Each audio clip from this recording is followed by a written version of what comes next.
नमस्कार।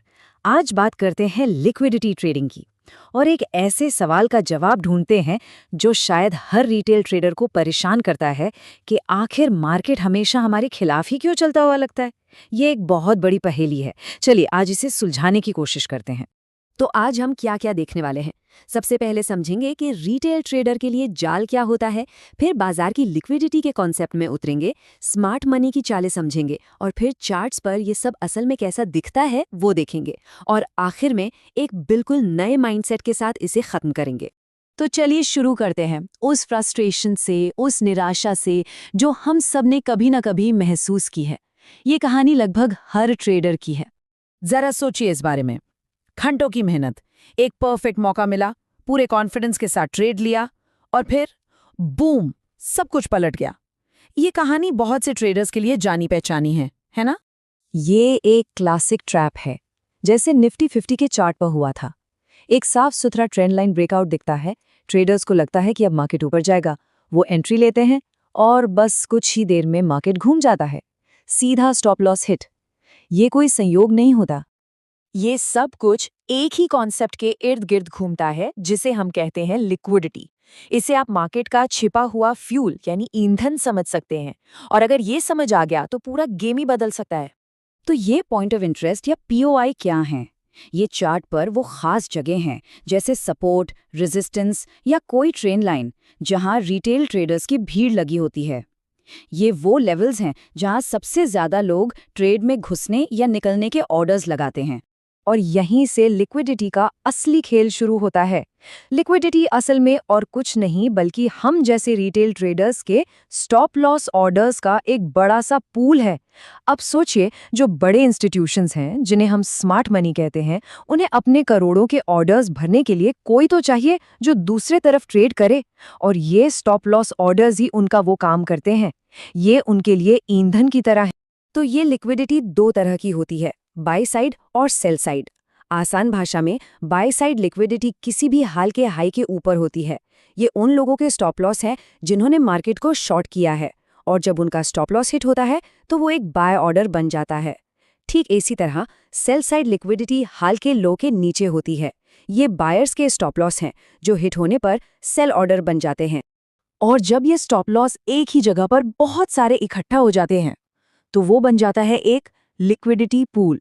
इसको एक चुंबक की तरह समझिए, प्राइस को अपनी तरफ खींचता है क्योंकि बड़े प्लेयर्स को पता है कि वहां ऑर्डर्स का खजाना पड़ा है।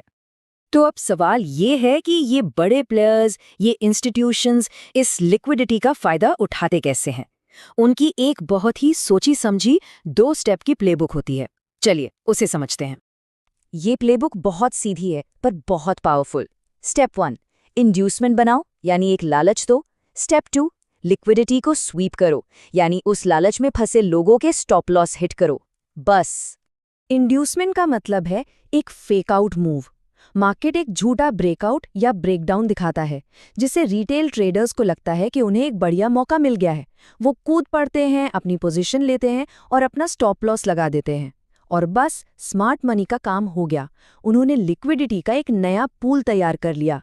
तो सबसे जरूरी बात जो गांठ बांध लेनी है वो ये है, ये एक गोल्डन रूल है। बिना इंड्यूसमेंट के लिक्विडिटी स्वीप नहीं होती। मतलब स्मार्ट मनी पहले फ्यूल जमा करेगा, उसके बाद ही तो इंजन स्टार्ट करेगा, राइट? और यहाँ पर वो 4 बेसिक पैटर्न हैं जिनमें स्मार्ट मनी इस खेल को खेलता है। हर पैटर्न में एक चीज कॉमन है, मार्केट असल मूव देने से पहले उल्टी दिशा में जाता है, वहां की लिक्विडिटी उठाता है और फिर अपनी असली चाल चलता है। थियरी तो बहुत हो गए, अब देखते हैं कि असल चार्ट पर ये सब कैसा दिखता है, क्योंकि यहीं पर सारी बातें एक साथ जुड़ती हैं। चलिए वापस उसी निफ्टी 50 के चार्ट पर चलते हैं, लेकिन इस बार इसे इंड्यूसमेंट और लिक्विडिटी स्वीप की नज़र से देखेंगे। याद है वो ट्रेंड लाइन ब्रेकआउट जो फेल हो गया था? अब देखिए नजरिया बदलते ही ट्रेड कितना अलग दिख रहा है। वो ब्रेकआउट असल में एक जाल था। असली ट्रेड सिग्नल तो तब मिला जब मार्केट ने उस लिक्विडिटी को स्वीप किया और ऊपर से एक साफ रिजेक्शन यानी एक शूटिंग स्टार कैंडल बनाई। यहाँ पर एक बेहतरीन शॉर्ट ट्रेड सेटअप के लिए 3 ठोस वजह थी। अब एक और जबरदस्त उदाहरण देखते हैं बैंक निफ्टी का। ये दिखाता है कि कभी-कभी ये खेल 1-2 दिन तक भी चल सकता है। इसमें सब्र का बहुत बड़ा रोल है। यहाँ क्या हुआ? पहले दिन 55,000 के साइकोलॉजिकल लेवल पर सेलर्स को बुलाया गया, उनके स्टॉप लॉस ऊपर जमा हो गए। अगले दिन मार्केट थोड़ा नीचे गया ताकि बायर्स को बाहर निकाला जा सके, और जब दोनों तरफ के कमजोर खिलाड़ी बाहर हो गए तब आया असली मूव। मार्केट तेजी से ऊपर गया और पहले दिन के सेलर्स के स्टॉप लॉस को हिट कर दी। तो इन सब बातों का मतलब क्या है? इसका मतलब है कि ट्रेडिंग को देखने का अपना पूरा नजरिया ही बदलना होगा। चार्ट्स को एक बिल्कुल नए चश्मे से देखने की जरूरत है। तो यहाँ से टेक अवे क्या है? टेक अवे है अपने देखने का नजरिया बदलना। ब्रेकआउट को चेस करने के बजाय ये पता लगाने पर फोकस करना है कि लिक्विडिटी कहाँ है।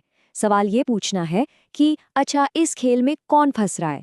एक रिटेल ट्रेडर की तरह सोचना छोड़कर ये सोचना शुरू करना होगा कि बड़े प्लेयर्स का अगला निशाना कहाँ हो सकता है। और बस इसी एक सवाल के साथ आज की बात खत्म करते हैं। अगली बार जब चार्ट पर कोई परफेक्ट सा दिखने वाला ब्रेकआउट नजर आए तो रुक कर सोचिएगा, क्या ये एक मौका है या फिर एक बहुत ही खूबसूरती से बिछाया गया जाल।